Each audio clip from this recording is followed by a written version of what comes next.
Good evening, traveler. Pull your chair a little closer to the fire.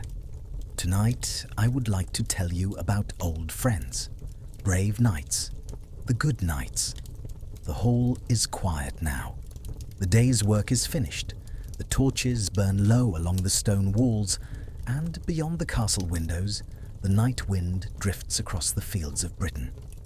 This is a place for stories. The good knights had many exciting tales. However, not all stories told are meant to be loud and heard by all in crowded taverns, nor are they all grand tales shouted across a battlefield. These are the stories told at the end of the day, when the fire crackles softly and weary travelers rest their feet beside the hearth. And few stories are told more often than the tale of King Arthur. For more than 1,000 years, people have gathered beside fires much like this one to speak of a king whose name became larger than history itself.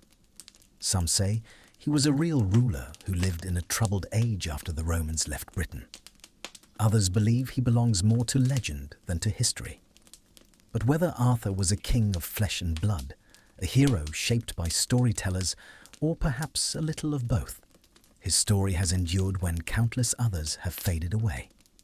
Tonight, we will wander slowly through that story together. We will visit the ancient halls of Camelot. We will meet brave knights, wise wizards, and loyal friends.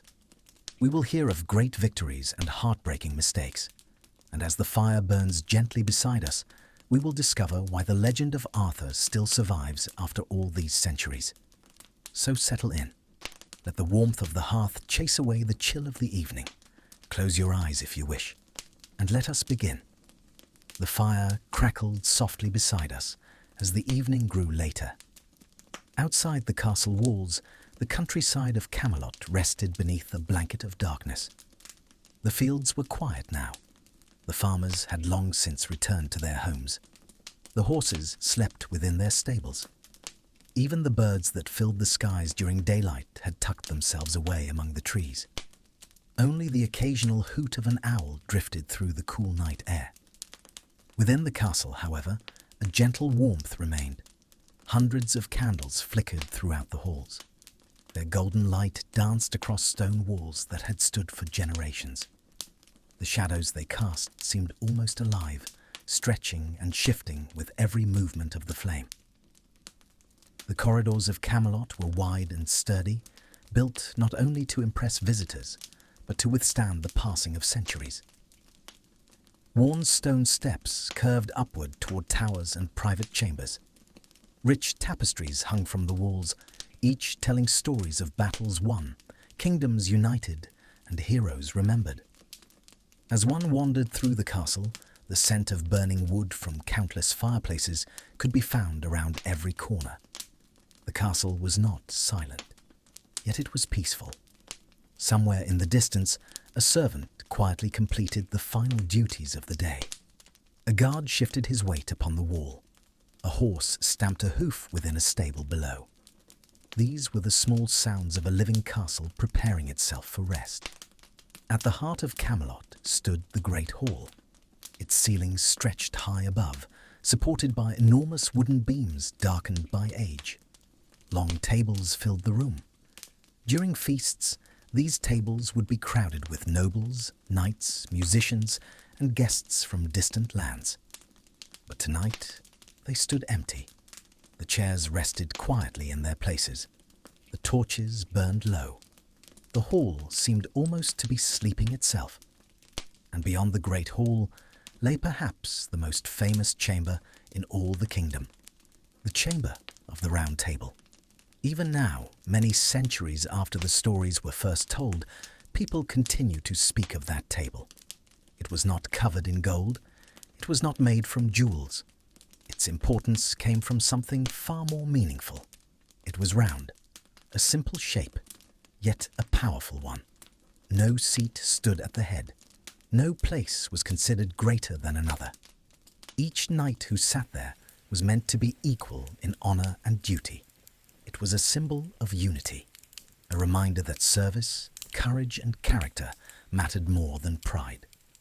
Tonight, the table sat quietly in the glow of candlelight. Empty chairs surrounded it, each chair waiting patiently for the return of its knight. Many great men sat there over the years, warriors, adventurers, champions, men whose names would one day become legends.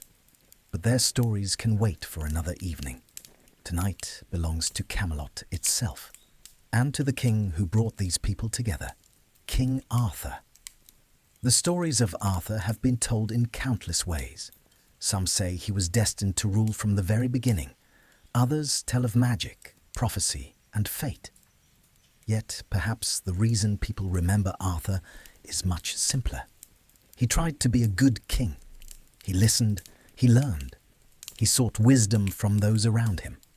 He understood that true strength did not come only from a sword, but from fairness, patience, and honor. No king is perfect. No kingdom remains unchanged forever. Yet Arthur's dream of a realm where people were judged by character rather than status continues to inspire people to this very day. And perhaps that is why these stories have survived for so long. Not because of battles, not because of treasure, but because they remind us of what people hope a leader can be. Wise, just, kind. As the hour grows later, the candles within Camelot burn lower. The halls grow quieter. The servants retire to their rooms. The guards continue their watch beneath the stars. And somewhere within the castle, a fire crackles softly in a stone hearth, much like the one beside us now. The kingdom rests peacefully. The great castle sleeps.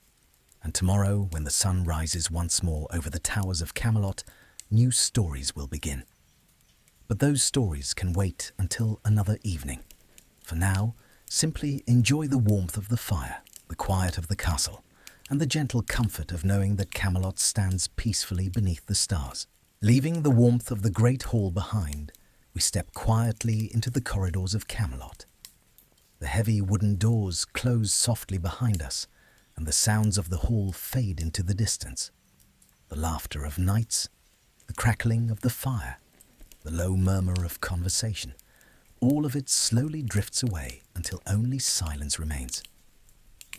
The corridor before us is long and wide, built from great blocks of pale stone that have stood here for generations. The walls are cool to the touch. Above, wooden beams stretch across the ceiling, darkened by years of smoke from countless torches and fireplaces. A handful of candles burn quietly in iron sconces along the walls, casting warm pools of light onto the stone floor. Between those small circles of light are stretches of gentle shadow. Nothing threatening, nothing mysterious, only the peaceful darkness of a castle settling in for the night. Our footsteps echo softly as we walk, one slow step after another. The sound travels ahead of us and then fades. The corridor bends gently to the left. As we turn the corner, a tall window comes into view. Its glass is made from many small pieces joined together by thin strips of lead. Beyond it lies the countryside of Camelot. The moon hangs high above the distant hills. Silver light spills across the fields and forests that surround the kingdom. Far below, a small stream catches the moonlight and winds its way through the landscape like a ribbon of polished silver. For a moment, we simply stand and admire the view. The castle feels calm. The kingdom feels safe. And tonight, all seems well. After a few quiet moments, we continue on. The corridor opens into a wider passageway. Here, colourful banners hang from the walls. Deep reds, royal blues, rich golds, each one embroidered with symbols and crests that tell stories of families, victories, and generations long past. The fabric hangs still. Not a single breeze disturbs them. In the quiet candlelight, they appear almost like paintings. As we walk beneath them, it is easy to imagine all the people who have passed through these halls before us. Kings, queens, messengers, servants, knights returning from distant journeys, travelers arriving from lands far beyond Camelot, each person leaving behind nothing more than footsteps and memories. The castle remembers them all. Another corner leads us toward a narrow staircase. The stone steps curve gently upward. Their centers have become slightly worn over the years from thousands upon thousands of footsteps. We climb slowly. There is no hurry. The air grows a little cooler as we rise. The sounds of the castle grow quieter. Even the distant voices seem to disappear. At the top of the staircase, we find a small landing and another window. This one faces inward. Below lies the courtyard of Camelot. The courtyard rests peacefully beneath the moonlight. A stone fountain stands at its center. Its water flows in a steady rhythm that can just barely be heard from above. Trees grow around the edges of the courtyard. Their leaves shimmer softly whenever a gentle breeze passes through. The sight is so peaceful that we decide to make our way down. Another staircase leads us toward the courtyard itself. Soon we pass through a wooden archway and step outside. The night air feels fresh and cool. Above us stretches a sky filled with stars. Without the lights of modern cities, the heavens appear endless. Thousands upon thousands of stars shine overhead, some bright, some faint, all of them watching silently over Camelot. The courtyard stones glow softly beneath the moonlight. At its center, the fountain continues its endless song. Water spills from one carved basin into another. The sound is gentle, steady, comforting. A sound that has likely soothed the people of Camelot for many years. We walk slowly toward it. The fountain is crafted from pale stone and decorated with carvings of vines, leaves, and animals. Time has softened many of the details, yet its beauty remains. The water catches the moonlight and sparkles like tiny stars. For a while, we simply listen. The fountain, the breeze, the distant call of a nightbird somewhere beyond the castle walls. Nothing else. No rush, no worries, no demands. Only the quiet rhythm of the evening. Nearby stands a wooden bench. Its surface has been polished smooth by years of use. Perhaps kings have rested here. Perhaps servants paused after long days of work. Perhaps travelers sat here and gazed up at the same stars we see tonight. We take a seat for a moment. The stone walls of Camelot rise around us, strong, steady, protective. Above, a few lanterns glow softly from distant windows. Most of the castle has already gone to sleep. Only a handful of lights remain. The kingdom is resting. And for a little while, we rest with it. As our quiet walk through Camelot continues, we leave the moonlit courtyard behind us and follow a winding stone path toward one of the busiest places in the kingdom, the royal stables. Even at this late hour, they are far from empty. The warm scent of hay drifts through the cool night air. Lanterns glow softly beneath the wooden beams overhead. Rows upon rows of magnificent horses rest within their stalls, shifting gently as they sleep. Some stand quietly. Others lower their heads into fresh straw. A few flick their ears at sounds only they can hear. If you pause for a moment and listen carefully, you can hear the slow rhythm of their breathing, the occasional shuffle of a hoof, the soft rustle of hay. The stable is peaceful now, but during daylight hours it becomes one of the most important places in all of Camelot. For a knight, a horse is more than transportation. It is a companion, a trusted friend, a partner who rides beside him through rain, wind, mud, and battle. Long before dawn, stable hands begin their work. They carry buckets of water. They sweep the aisles. They brush coats until they shine beneath the morning sun. They check saddles, polish leather straps, and prepare every horse for the day ahead. It is quiet work, honest work, the kind of work that often goes unnoticed. Yet without these men and women, the kingdom could not function. Many visitors to Camelot imagine only kings and knights. But kingdoms are built by countless ordinary people performing extraordinary acts of dedication every day. The stable hands are among them. As we continue down the long wooden aisle, a particularly large horse lifts its head from its bedding. Its coat gleams silver in the lantern light. Its dark eyes watch us calmly. Perhaps it once carried a knight to a distant tournament. Perhaps it has travelled farther than most people in the kingdom ever will. Now, like the rest of Camelot, it rests. Outside the stable doors, the night remains still. The stars shine above the castle walls. A cool breeze drifts across the fields beyond the city. Somewhere in the distance, an owl calls from a nearby tree. The horses settle once more.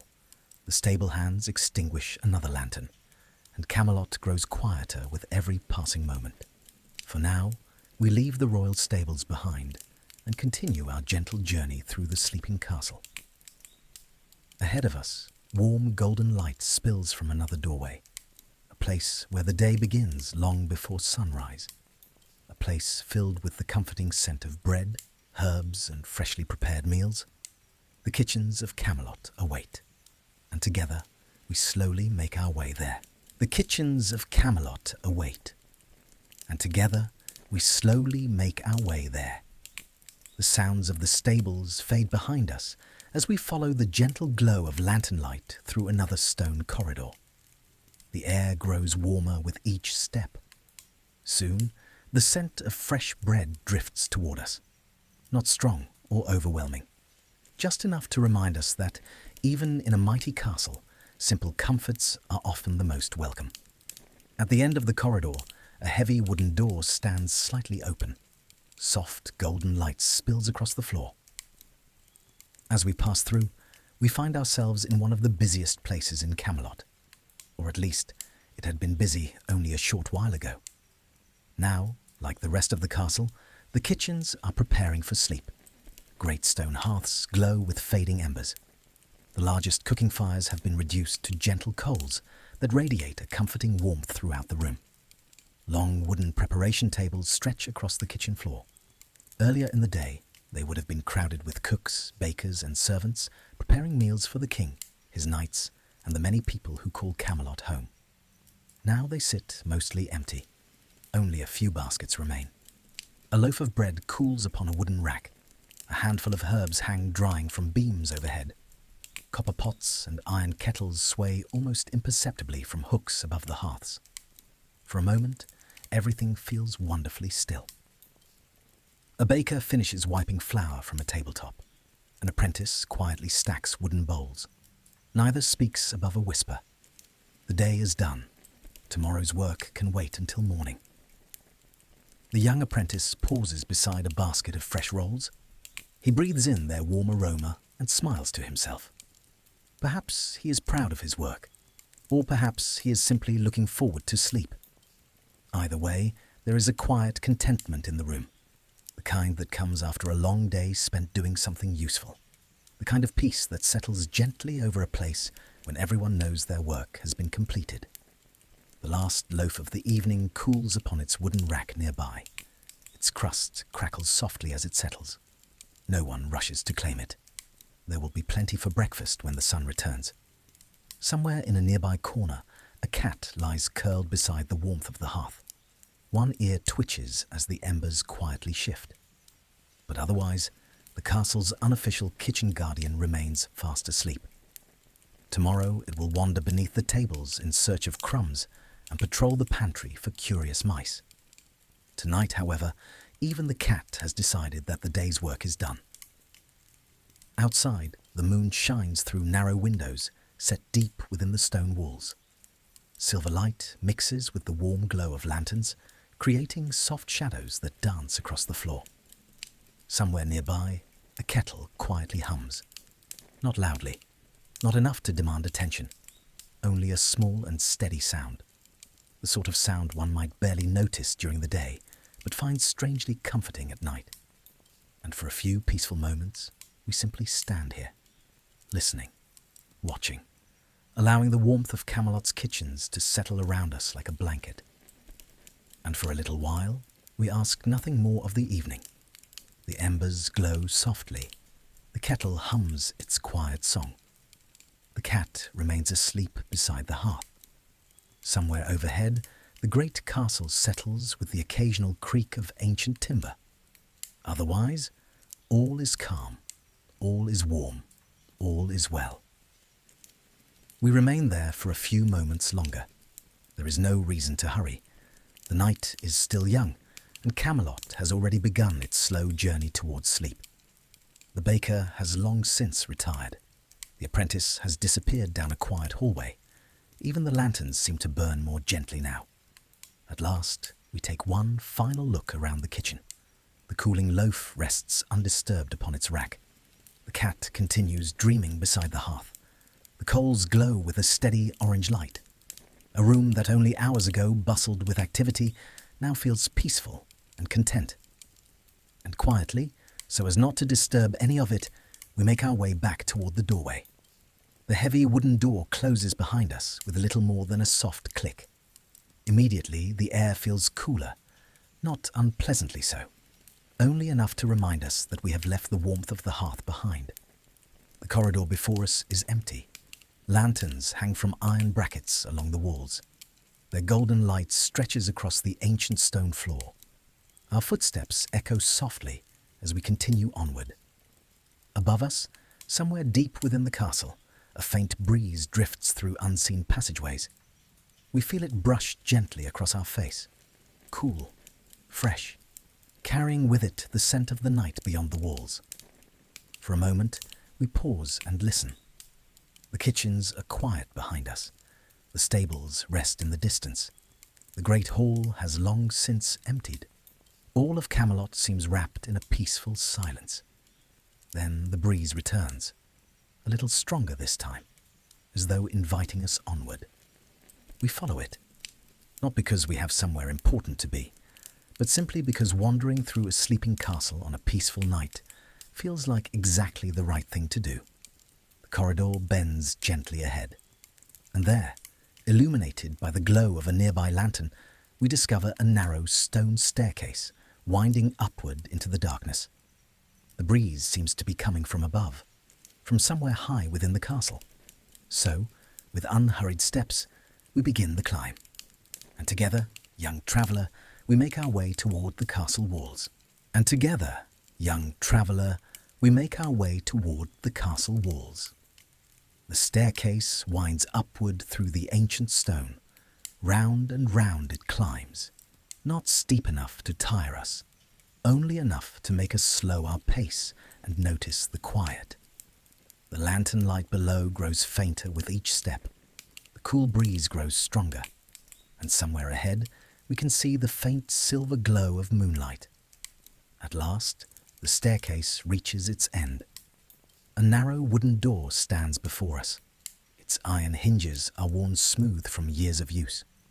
We push it open gently and step out into the night. For a moment, we simply stand still. The air feels fresh here, cool and clean. After the warmth of the kitchens below, it is a welcome change.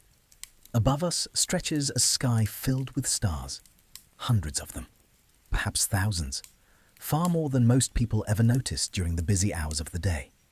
Tonight, they shine quietly over Camelot, patient, unchanging, ancient companions watching over the kingdom. A low stone wall runs along the edge of the rampart. We wander toward it and rest our hands upon the cool stone. From here, much of Camelot lies beneath us. The castle roofs shimmer softly beneath the moonlight. Courtyards that bustled with activity earlier now rest in silence. The pathways below sit empty. The fountain we visited earlier still catches the moonlight, its surface glowing faintly like polished silver. Beyond the castle walls stretch open fields. Gentle hills roll into the darkness. A ribbon of road disappears into the night.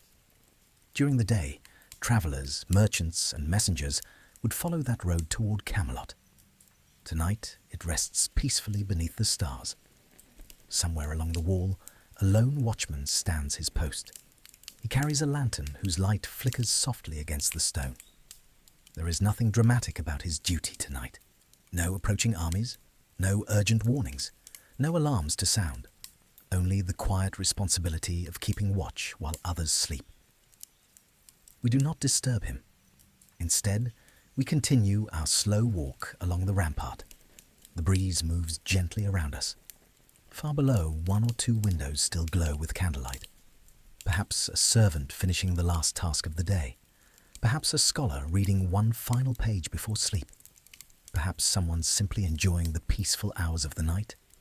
One by one, those lights will disappear. One by one, Camelot will drift deeper into rest. The stones beneath our feet have stood here for generations.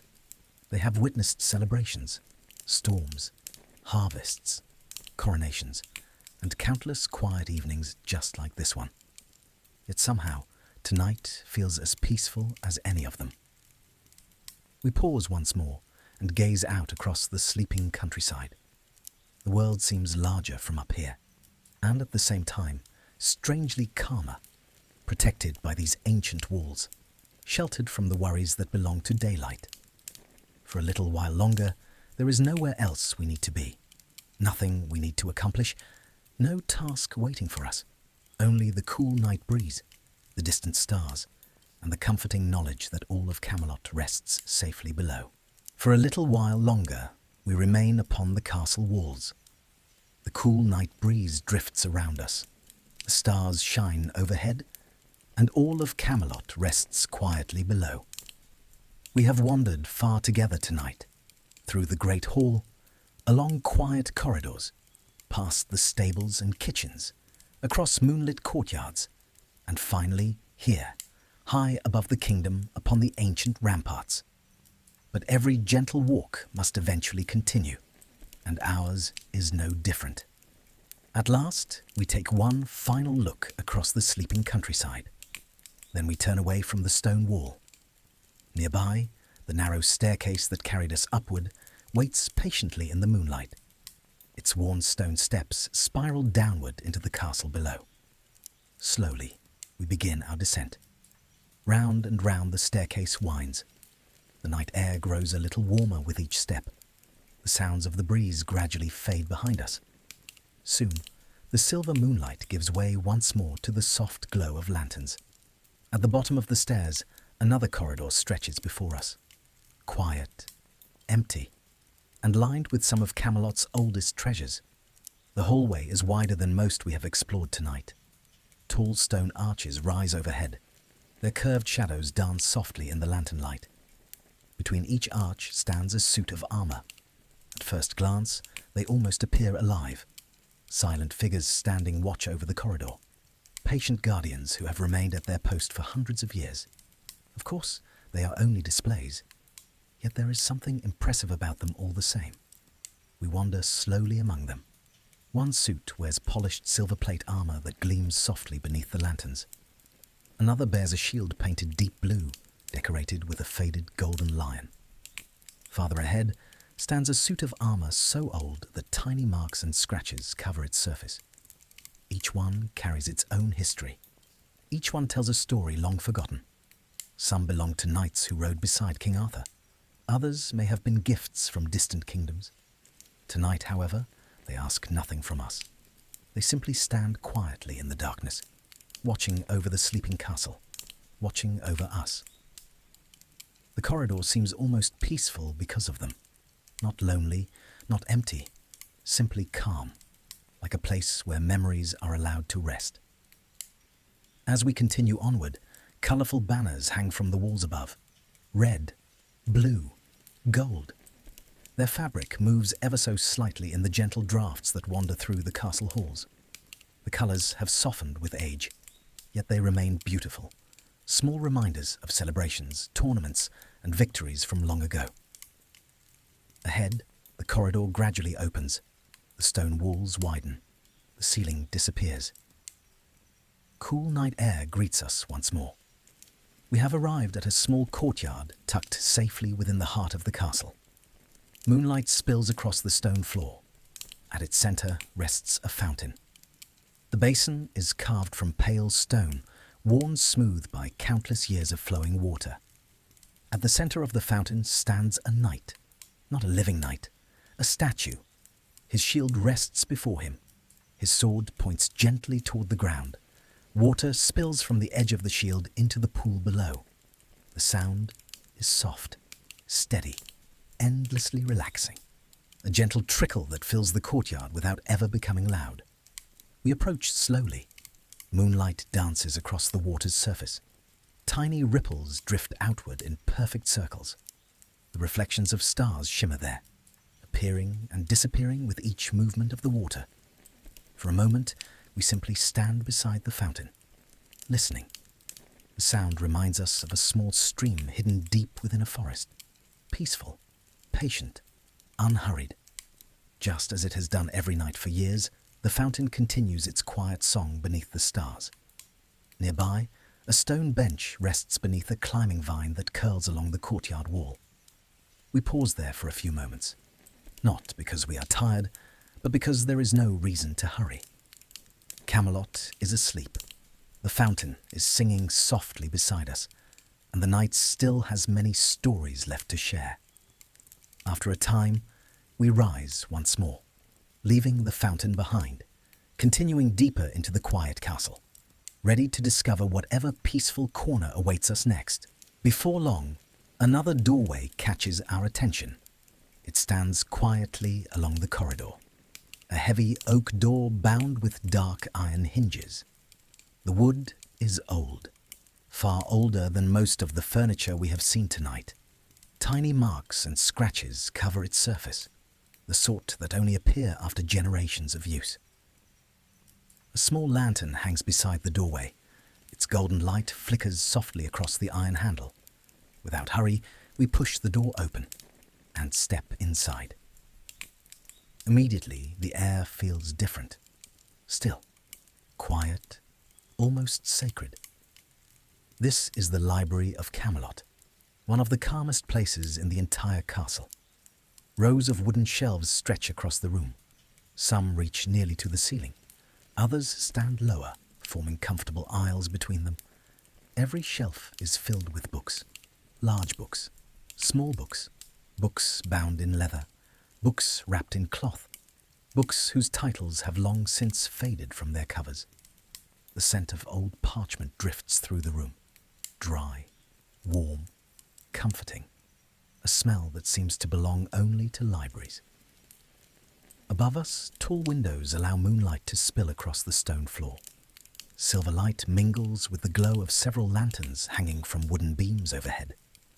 Together, they create a peaceful blend of gold and silver, the sort of light that makes every corner seem inviting. We wander slowly between the shelves. Our footsteps barely make a sound. Many of these books contain stories. Others contain maps. Some hold records of distant kingdoms. Others preserve the wisdom of scholars who lived long before Camelot was built. Tonight, however, we are not here to study, nor are we here to search for secrets. We are simply here to enjoy the quiet. As we stroll between the shelves, I find myself slowing beside some of the older books. I have always enjoyed running my fingers lightly along their spines as I pass. The leather is smooth in some places, worn and textured in others. Raised letters pressed gently against the fingertips. Tiny ridges and patterns crafted by hands long forgotten. Some books feel polished from years of use. Others still carry the rough texture of age. It is a simple thing. Yet libraries seem full of simple pleasures such as these. A comfortable chair rests beside a small reading table. Nearby, a blanket has been folded neatly across its arm, as though someone had been reading there earlier in the evening. Perhaps a castle scholar, perhaps a servant enjoying a peaceful hour after a long day's work, or perhaps even Merlin himself. Who can say? The room offers no answers, only calm, only stillness, only the comforting feeling that every book can wait until tomorrow. And that is a pleasant thought indeed. For a few moments longer, we allow the library to keep its peaceful company. Then, quietly, we leave the stories resting upon their shelves, waiting patiently for another day. And so, together, we continue onward. The library door closes softly behind us. Its quiet seems to linger for a few moments as we make our way down the corridor. The castle is peaceful at this hour. Most of its residents have long since retired for the evening. The sounds of the day have faded, leaving only the occasional crackle of a distant lantern, or the faint whisper of wind moving through the stone passageways. Ahead of us, another doorway waits, simpler than many of the others we have visited tonight. No grand carvings, no polished banners, No displays of wealth or power. Only a sturdy wooden door resting beneath a small stone arch.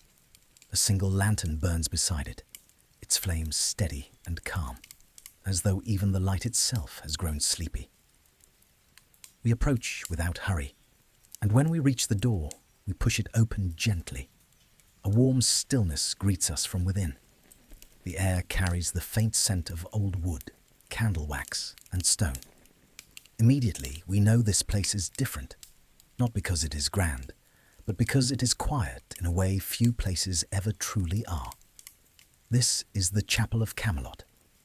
For a moment, we simply stand near the entrance, allowing our eyes to adjust to the gentle light. Rows of wooden pews stretch before us, their surfaces polished smooth by generations of hands and quiet prayers. A narrow aisle runs between them, leading toward a simple stone altar at the far end of the room. Nothing here feels extravagant. Nothing feels designed to impress. Instead, every part of the chapel seems built to encourage stillness, to slow the mind, and ease the weight of the day from tired shoulders. High above us, stained glass windows rise toward the ceiling. Even in the darkness, they remain beautiful. Moonlight filters through the colored glass, casting faint shades of blue, red, and gold across the stone floor. The colors are soft, barely visible, yet somehow that makes them feel even more peaceful, as though the chapel is sharing its beauty only with those who happen to wander through at this quiet hour. A handful of candles burn near the altar. Their flames flicker gently, never rushing, never demanding attention, only offering a small circle of warmth within the cool stone room. The shadows they cast drift slowly across the walls, dancing so softly that they almost seem still. We begin walking down the center aisle, our footsteps muted by an old woven runner beneath our feet. The chapel remains silent, not an empty silence, but a comfortable one, the sort of silence that allows thoughts to settle, the sort that asks nothing of us. Along the walls stand several carved stone figures, kings, saints, scholars, men and women whose names have long been remembered by history. Yet tonight, beneath the candlelight, they seem less like monuments and more like quiet companions, standing watch as the years pass by, watching seasons come and go, watching generations grow old, all while remaining perfectly patient. Near one corner of the chapel rests a small wooden table. Upon it lies a large book bound in dark leather. Its pages sit open beneath the glow of a nearby candle. No one is reading it now, and yet it feels comforting to know it is there, waiting, just as the books in the library wait, just as the castle itself waits through each peaceful night. We pause for a moment near the altar, not because there is anything we must do, but because this room seems to encourage unhurried moments, the kind that are becoming increasingly rare. Outside, beyond the stained glass windows, Camelot sleeps beneath the moon. The guards continue their watch upon the walls. The horses rest in their stables. The kitchen fires have burned low, and the library shelves stand quietly beneath their lantern light. All the places we have visited tonight remain exactly where we left them. Peaceful, resting, content to greet another day when morning finally arrives. For now, however, the night still belongs to us. And after enjoying the chapel's gentle company for a little while longer, we quietly make our way back toward the doorway, leaving the candles to flicker peacefully behind us, and carrying a small measure of that calm along with us as we continue our journey through the sleeping castle. And together, we leave the quiet chapel behind. The heavy wooden door closes softly at our backs. Once more, we find ourselves walking through the sleeping halls of Camelot. The stone corridor stretches ahead, illuminated by the warm glow of lanterns hanging from iron brackets along the wall. Their light dances gently across the ancient stone. No voices reach us here, no hurried footsteps, only the calm stillness that settles over the castle at the end of the day. We continue at an easy pace. There is no reason to hurry. It is growing late now. The castle seems quieter than ever, as though Camelot itself has begun preparing for sleep. Before long, A narrow wooden door appears ahead. Its frame is covered in climbing vines that seem to have found their way indoors many years ago and simply decided to stay. We push the door open gently. A cool evening breeze greets us at once.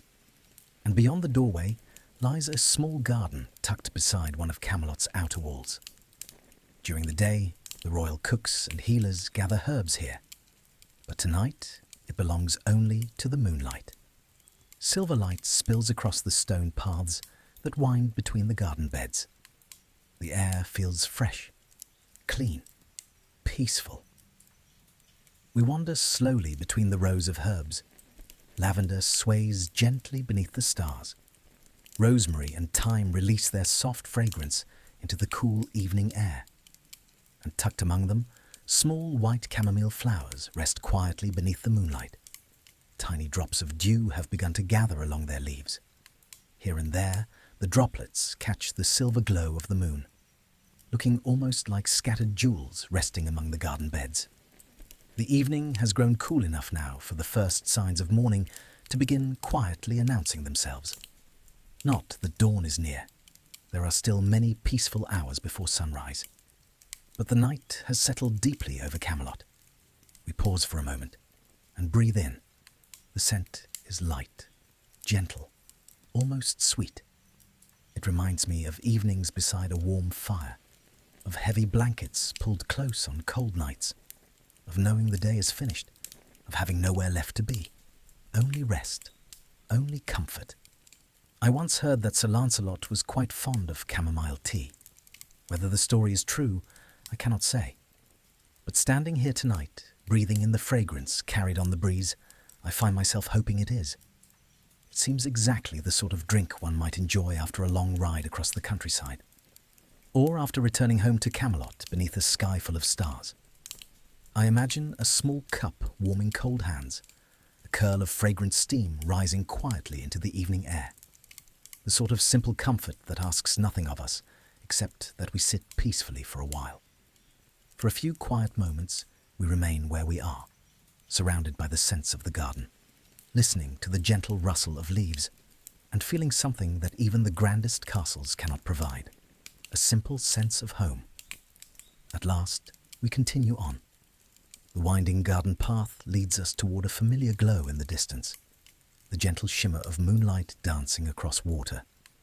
And before long, we find ourselves approaching a place we have visited once before, the quiet fountain at the heart of Camelot. We slow our pace as we approach. Moonlight glimmers across the water. The gentle sound reaches us before we arrive. A soft, steady trickle that seems even more peaceful now than it did earlier in the evening. Perhaps it is because the castle has grown quieter. Or perhaps it is because the fountain no longer feels unfamiliar.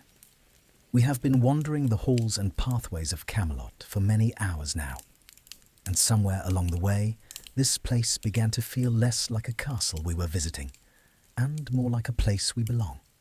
The fountain rests in the center of the courtyard, just as we left it, patient, unchanging. Its stone surface shines faintly beneath the moonlight. The water spills gently from the carved figure at its center, falling into the basin below with the same calm rhythm it has followed night after night for countless years. We pause beside it for a while. There is something comforting about familiar things, the sort of comfort that requires no explanation. A favorite chair beside a fire, a well-worn blanket, the sound of rain against a window, or a quiet fountain waiting exactly where you expect to find it. The air has grown cooler since our last visit. Tiny beads of dew now rest upon the nearby flowers and climbing vines. Some cling to the edges of leaves. Others gather along the petals of late-blooming flowers, each one catching the moonlight before slipping quietly back into the darkness. The courtyard itself seems asleep. The windows overlooking the square are dark. The lanterns burn lower now. Even the breeze has softened. For a moment, it feels as though all of Camelot is resting. The stables are quiet. The kitchens have long since finished their work. The library stands silent. The chapel waits peacefully beneath its stained glass windows, and somewhere beyond the castle walls, the countryside sleeps beneath the same blanket of stars. We stand beside the fountain a little longer, listening, breathing, allowing the peaceful rhythm of the water to wash over us. Then, at last, we continue onward. The familiar paths guide us back toward the heart of the castle, toward the warm glow of lantern light, toward the great halls that now sit silent, and, eventually, toward the fireplace where our journey first began. The familiar corridors guide us onward. Their lanterns burn lower now, the golden light softer than before, as though even the flames themselves have grown sleepy. We pass through the quiet halls of Camelot one final time.